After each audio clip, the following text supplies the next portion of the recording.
Hello, welcome all. ഞാൻ ഇന്ന് ഉണ്ടാക്കാൻ പോകുന്നത് വിഷുവിനൊക്കെ ഉണ്ടാക്കാൻ പറ്റിയ ഒരു സേമിയ പായസത്തിൻ്റെ റെസിപ്പിയാണ്. വളരെ എളുപ്പത്തിൽ, അതായത് 10 മിനിറ്റിലൊക്കെ ഈ ഒരു പായസം നമുക്ക് ചെയ്തെടുക്കാനായിട്ട് പറ്റും. അപ്പോൾ നമുക്ക് നേരെ വീഡിയോയിലേക്ക് പോവാം. ഏത് പാത്രത്തിലാണോ പായസം റെഡിയാക്കുന്നത് ആ ഒരു പാത്രം ഇവിടെ ഞാനൊന്ന് എടുത്ത് വെച്ചിട്ടുണ്ട്. ഇതൊന്ന് ചൂടായി വന്നോട്ടെ. ഇപ്പോൾ ഇതാ ഇവിടെ ചൂടായി വന്നിട്ടുണ്ട്. ചൂടായി വന്ന പാത്രത്തിലേക്ക് ഞാൻ 1.5 ടേബിൾ സ്പൂണ് നെയ്യാണ് കേട്ടോ ഒഴിച്ചു കൊടുക്കുന്നത്. ഇനി ഇതൊന്ന് മെൽറ്റായി വന്നോട്ടെ കേട്ടോ. ഇപ്പോൾ ഇതാ ഇവിടെ ഇത് ഒന്ന് മെൽറ്റായി വന്നിട്ടുണ്ട്. ഇനി ഇതിലേക്ക് അണ്ടിപ്പരിപ്പ് ഇട്ട് കൊടുക്കണം. എനിക്ക് കടയിൽ നിന്ന് കിട്ടിയത് വറുത്ത അണ്ടിപ്പരിപ്പാണ്. അപ്പോൾ ഞാൻ അണ്ടിപ്പരിപ്പ് വറുക്കുന്നില്ല, മുന്തിരി മാത്രമാണ് ഒന്ന് വറുത്ത് കോരുന്നത് കേട്ടോ. അതിനായിട്ട് ഇവിടെ ഞാൻ കുറച്ച് മുന്തിരി എടുത്തിട്ടുണ്ട്. മുന്തിരിൻ്റെ കളവ് അവനവനക്ക് ഇഷ്ടമുള്ള പോലെ കൂട്ടിയോ കുറച്ചൊക്കെ കൊടുക്കുക. ഒരു 2 ടേബിൾ സ്പൂൺ വരെയൊക്കെ നമുക്ക് മുന്തിരി ഇട്ട് കൊടുക്കാവുന്നതാണ് കേട്ടോ. അപ്പോൾ ഞാനിവിടെ കുറച്ച് മാത്രമേ എടുക്കുന്നുള്ളൂ. അപ്പോൾ ഈ ഒരു മുന്തിരി ഒന്ന് ഞാൻ വറുത്ത് കോരുന്നുണ്ട് കേട്ടോ. ഒരു 2 സെക്കൻഡിനുള്ളിലൊക്കെ ഈ മുന്തിരി പെട്ടെന്ന് തന്നെ റെഡിയായി കിട്ടും. ഇതാ അപ്പോൾ ഇവിടെ മുന്തിരി റെഡിയായി വന്നിട്ടുണ്ട്. ഇത് നമുക്ക് മാറ്റാം കേട്ടോ. ഈ പാത്രത്തിൽ നിന്ന് ബൗളിലേക്കൊന്ന് മാറ്റി കൊടുക്കാം.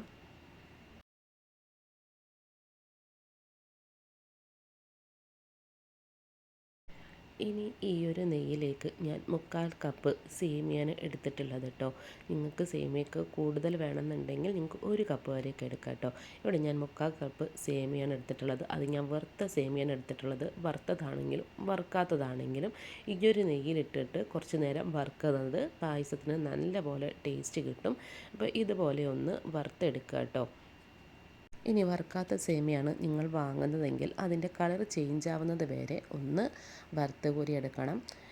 വറുത്ത സേമിയൻ്റെ ഇപ്പോൾ കളറൊക്കെ മാറി തന്നെ വരിക. അപ്പോൾ അതുകൊണ്ട് അതിൻ്റെ കളറൊന്നും ചേഞ്ച് ആവേണ്ട ആവശ്യമില്ല. ജസ്റ്റ് ഒന്ന് ഈ നെയ്യിലിട്ടിട്ട് ഒന്ന് ഇതേപോലെ ഒന്ന് മിക്സ് ചെയ്തെടുത്താൽ മതി കേട്ടോ, നെയ്യിലിട്ടിട്ട്. ഇപ്പോൾ ഇവിടെ ഞാൻ വറുത്ത് കഴിഞ്ഞു. ഇനി ഇതിലേക്ക് ഞാൻ 3 കപ്പ് വെള്ളമാണ് ഒഴിച്ച് കൊടുക്കുന്നത്. ഇത് നോർമൽ വാട്ടറാണ്, ചുടുവെള്ളമൊന്നുമല്ല കേട്ടോ. നോർമൽ വാട്ടർ ഒരു 3 കപ്പ് ഞാൻ ഒഴിച്ച് കൊടുക്കുന്നുണ്ട്. ഇപ്പോൾ ഞാൻ പാതി മാത്രമേ ഒഴിച്ച് കൊടുക്കുന്നുള്ളൂ. എന്നിട്ട് വീണ്ടും ഇതൊന്ന് സെറ്റായ ശേഷം വീണ്ടും ബാക്കിയുള്ള വെള്ളം കൂടി ഞാൻ ഒഴിച്ച് കൊടുക്കുന്നുണ്ട് കേട്ടോ. ഇത് നല്ലപോലെ ഒന്ന് മിക്സ് ചെയ്ത് കൊടുക്കുക. മിക്സ് ചെയ്ത ശേഷം ബാക്കിയുള്ള വെള്ളവും കൂടെ ഒന്ന് ഒഴിച്ചു കൊടുക്കുക. അപ്പോൾ മുഴുവനായിട്ടുള്ള വെള്ളം ഒഴിച്ചു കൊടുത്തിട്ടുണ്ട്. ഇനി ഇതൊന്ന് തിളച്ച് വരട്ടെ. അതുവരെ നമുക്കൊന്ന് വെയിറ്റ് ചെയ്യാം കേട്ടോ. അപ്പോൾ ഇവിടുത്തെ തിളച്ച് വരാനായിട്ട് തുടങ്ങിയിട്ടുണ്ട്. നല്ലപോലെ തിളച്ച് വന്നോട്ടെ. വെള്ളമൊക്കെ ചെറുതായിട്ടൊന്ന് വറ്റി വരണം. അതുവരെ നമുക്ക് ഈ അടുപ്പത്ത് തന്നെ വെക്കാം കേട്ടോ. ഇത് ശേഷം ഇത് നല്ലപോലെ ഒന്ന് ഇളക്കി യോജിപ്പിക്കണം. ഇതപ്പോൾ വെള്ളമൊക്കെ വറ്റിയിട്ട് സേമിയ മുകളിലേക്ക് അങ്ങനെ പൊന്തി വന്നിട്ടുണ്ട്. ഇത് ലോ ഫ്ലെയിമിൽ ഇട്ടാൽ മാത്രമേ ഇത് നമുക്ക് അറിയാൻ പറ്റുള്ളൂ. അപ്പോൾ ഇത് ലോ ഫ്ലെയിമിൽ ഇട്ടിട്ട് നിങ്ങളൊന്ന് ചെക്ക് ചെയ്യുക കേട്ടോ. ശേഷം ഇവിടെ ഞാൻ ഒരു 3 കപ്പ് പാലാണ് ഒഴിച്ച് കൊടുക്കുന്നത്.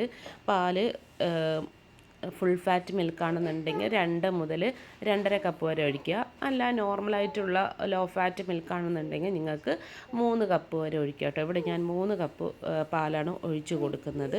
ഇനി ഇതൊന്ന് തിളച്ച് വന്നോട്ടെ കേട്ടോ. ഇതിപ്പോൾ ഇതാ ഇവിടെ തിളച്ച് വരാനായിട്ട് തുടങ്ങിയിട്ടുണ്ട്. അപ്പോൾ ഈ ഒരു സമയത്ത് ഫ്ലെയിം മീഡിയത്തിൽ തന്നെ ഇട്ട് കൊടുക്കണം. ശേഷം നമ്മൾ പിന്നീട് ലോ ഫ്ലെയിം ആക്കി കൊടുത്താൽ മതി കേട്ടോ. ഇതിപ്പോൾ മീഡിയം ഫ്ലെയിമിലാണ് ഞാൻ വെച്ചിട്ടുള്ളത്. അപ്പോൾ ഇതുപോലെ തന്നെ എല്ലാ ഭാഗവും നല്ലപോലെ തിളച്ച് വരട്ടെ കേട്ടോ. അതുവരെ ഒന്ന് വെയിറ്റ് ചെയ്യാം. തിളച്ച് വരുമ്പോൾ ഇതുപോലെ ഒന്ന് ഇളക്കി യോജിപ്പിച്ചെടുക്കുന്നത് നല്ലതാണ്. അപ്പോൾ അടിയിൽ പിടിക്കില്ല കേട്ടോ. അപ്പോൾ ഇടയ്ക്കിടയ്ക്ക് ഇതുപോലെ ഒന്ന് അങ്ങനെ ഇളക്കി കൊടുത്തുകൊണ്ടേ ഇരിക്കുക കേട്ടോ. അതുപോലെ ഈ പാലും അതുപോലെ സേമിയയും നല്ലപോലെ ചേർന്ന് വരണം. അപ്പോൾ ഇതാ ഇവിടെ ഞാൻ ലോ ഫ്ലെയിമിൽ ഇട്ട് നോക്കിയപ്പോൾ സേമിയ ഇതാ മുന്നിലേക്ക് വന്നിട്ടുണ്ട്. അപ്പോൾ ഇതിനർത്ഥം സേമിയയും പാലും നല്ലപോലെ യോജിച്ചിട്ടുണ്ട് എന്നാണ്. അപ്പോൾ ഈ ഒരു സമയത്തിന് നമ്മൾ പഞ്ചസാരയാണ് ചേർത്ത് കൊടുക്കേണ്ടത്. അപ്പോൾ ഞാൻ 1/2 കപ്പ് പഞ്ചസാരയാണ് ഇപ്പോൾ ചേർത്ത് കൊടുക്കുന്നത്. അപ്പോൾ 1/2 കപ്പ് പഞ്ചസാര ഈ ഒരു സമയത്ത് ഒന്ന് ഇട്ട് കൊടുക്കുക കേട്ടോ. പഞ്ചസാരൻ്റെ കളവ് അവനവനക്ക് ഇഷ്ടമുള്ള പോലെ കൂട്ടിയും കുറച്ചും കൊടുക്കുക. ഇനി ഇതിലേക്ക് ഞാൻ കണ്ടൻസ്ഡ് മിൽക്കും കൂടെ ചേർത്ത് കൊടുക്കുന്നുണ്ട്. അതുകൊണ്ടാണ് ഞാൻ 1/2 കപ്പ് പഞ്ചസാര മാത്രം ഒന്ന് ഇട്ട് കൊടുക്കുന്നത് കേട്ടോ. പഞ്ചസാര ഇവിടെ ഞാൻ മുഴുവനായിട്ട് ഇട്ട് കൊടുത്തിട്ടില്ല. ഇനി കുറച്ച് കഴിഞ്ഞിട്ട് വീണ്ടും ഇട്ട് കൊടുക്കും. അപ്പോൾ ഇട്ട് കൊടുത്ത ഉടനെ തന്നെ ഇതുപോലെ നല്ലപോലെ ഒന്ന് മിക്സ് ചെയ്ത് കൊടുക്കുക കേട്ടോ. ശേഷം ബാക്കിയുള്ള പഞ്ചസാര കൂടി ഒന്ന് ഇട്ട് കൊടുക്കണം.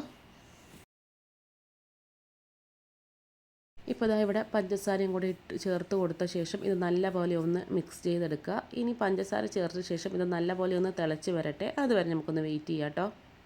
ഇപ്പോൾ ഇതാ ഇവിടെ നല്ലപോലെ ഒന്ന് തിളച്ച് വന്നിട്ടുണ്ട്. ഈ ഒരു സമയത്ത് നമ്മൾ വറുത്ത് കോരി വെച്ചിട്ടുള്ള അണ്ടിപ്പരിപ്പ് മുന്തിരി ഒന്ന് ചേർത്ത് കൊടുക്കുക കേട്ടോ. അണ്ടിപ്പരിപ്പ് മുന്തിരിയും കൂടെ ചേർത്ത ശേഷം ഇത് നല്ലപോലെ ഒന്ന് മിക്സ് ചെയ്ത് കൊടുക്കുക. ഇതിട്ടിട്ടും ഒന്ന് തിളച്ച് വന്നോട്ടെ, അതുവരെ ഒന്ന് വെയിറ്റ് ചെയ്യാം കേട്ടോ. ഇതിപ്പോൾ ഇതാ ഇവിടെ നല്ലപോലെ ഒന്ന് തിളച്ച് വരാൻ തുടങ്ങിയിട്ടുണ്ട്. ഈ ഒരു സമയത്ത് ഞാൻ മിൽക്ക് മെയ്ഡ് ഒന്ന് ഒഴിച്ച് കൊടുക്കുന്നുണ്ട്.